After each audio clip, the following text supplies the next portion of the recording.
told me to sit down, and she gave me a failing grade.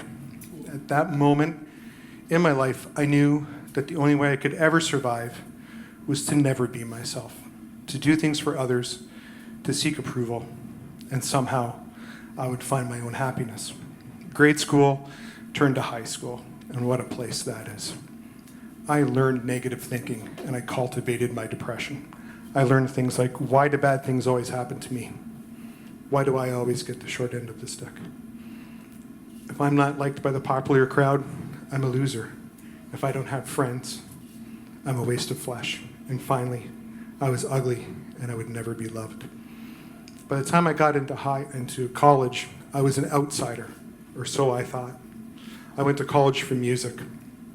And while all my friends were in jam rooms, enjoying their time, practicing, learning to apply their craft, I was sitting in a hallway by myself, practicing my bass, trying desperately to memorize the songs and the things that I was being taught so I could fit in, to be part of the group. And it never worked. Shortly after college, I got married. And shortly after that, I found out that I was sterile, unable to father children at all. This planted self-hate and loathing for who I was in life. I saw no success, I only saw failure. Even though I was gigging 4 nights a week as a professional musician, I was teaching up to 50 kids out of my house music, and I was holding down a full-time job in a music store, repairing guitars and amplifiers. I saw no success at all, only failure. One day, at my place of work, the music store, a bet was made that I couldn't lose close to 80 pounds in 6 months. I took this bet out of pure spite to prove my worth, to show that I could fit in and be someone. And I started to run, because I knew that with long distance running, I could shed weight quickly. When I started to run, I discovered a very special place where I was alone with my thoughts. But the only problem was at that point in time, my thoughts were toxic. So when I ran, I cycled through all my negative things that happened in my life. I grew my depression bigger and stronger. My runs of hate, I like to call them now, and they were long. They started at 5 kilometers. They grew to 8, to 16, to 21 kilometers. At the height of my depression, I was kicking a 55-kilometer week. And I wasn't running to lose weight anymore because I won the bet. I was running to kill myself. The longer the run, the better. But the only problem was that my body kept getting stronger and stronger while my emotional state kept getting weaker and weaker. Around 2011, I missed the whole part there. Sorry. One day I woke up and I ran a 14-kilometer run. And I beat myself up real bad. And I got to an overpass over top of the QEW. And I stopped dead in my tracks. And I lifted my foot. And I turned and I ran. And as I ran down that overpass, I thought to myself, what a failure you are. You can't even commit suicide properly. But it's funny how life works, because 8 hours that day, I received a phone call at my place of work, because my wife and I had been waiting for adoption for over 3 years. That day, I met my son, Dylan. His eyes met mine, and we bonded in that moment. It was the most magical thing that's ever happened to me in my entire life. But, you see, it changed nothing. Because now I had to be that perfect father. I had to be that perfect husband. Nobody could ever find out about my weak emotional state. No one could ever find out about my depression. So I still ran every morning up at 5 a.m.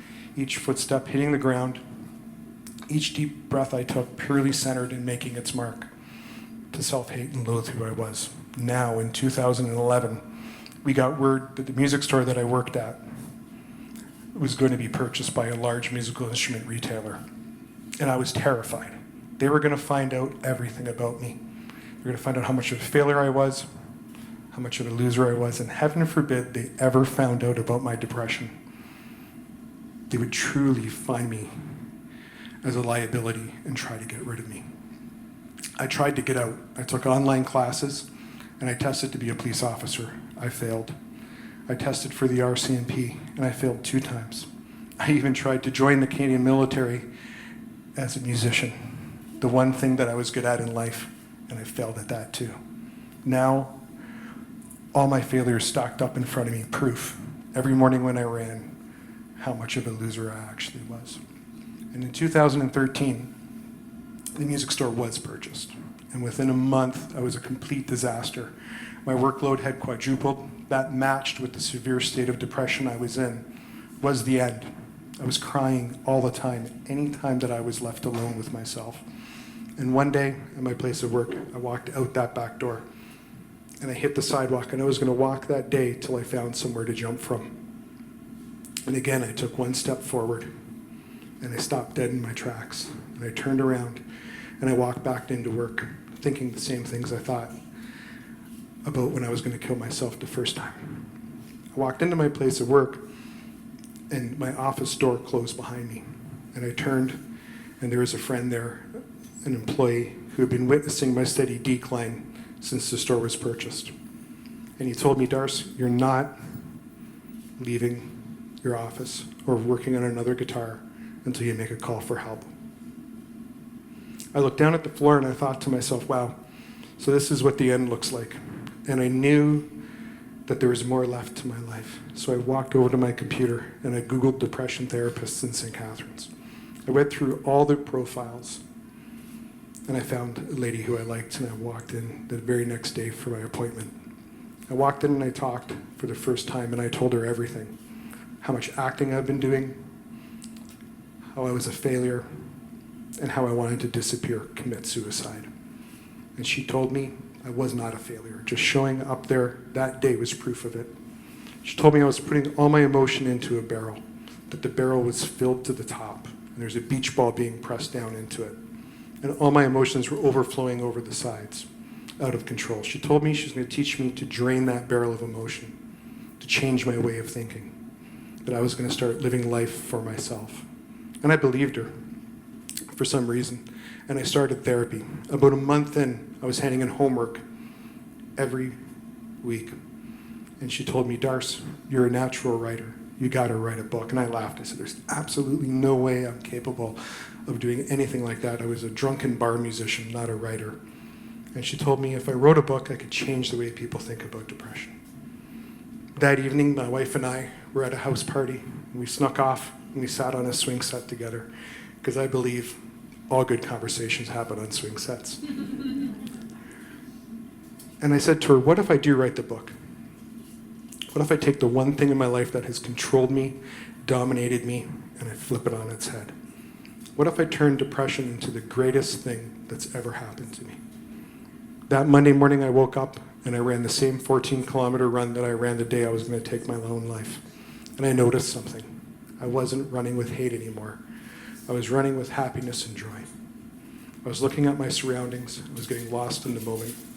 I was reaching a deep meditative state. And I started to weigh out the pros and the cons to writing my book. I came home, I sat down, and I wrote the intro to Why I Run. Why I Run's my story of how I won my life back from the darkness of depression.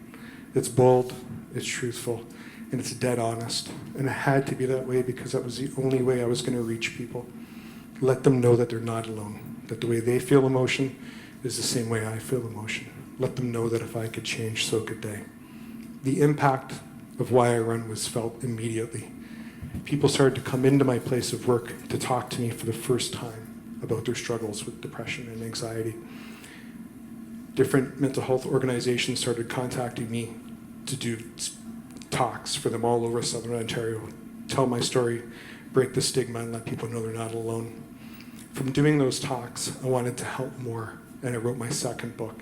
And shortly after that, it got turned into a 4-night course that I teach for different mental health organizations and addictions agencies. And just 2 months ago, I released my third book, My Guided Meditation, using meditation as a therapeutic tool. To say my life has changed dramatically since starting therapy now 6 years ago would be a huge understatement. I now live a life of purpose, and that purpose is helping as many people as I possibly can and stopping deaths that are related to mental health issues. I can honestly say that I'm living the dream that I had ever since I was a little boy in grade school. I'm finally being myself. Thank you for having me here tonight.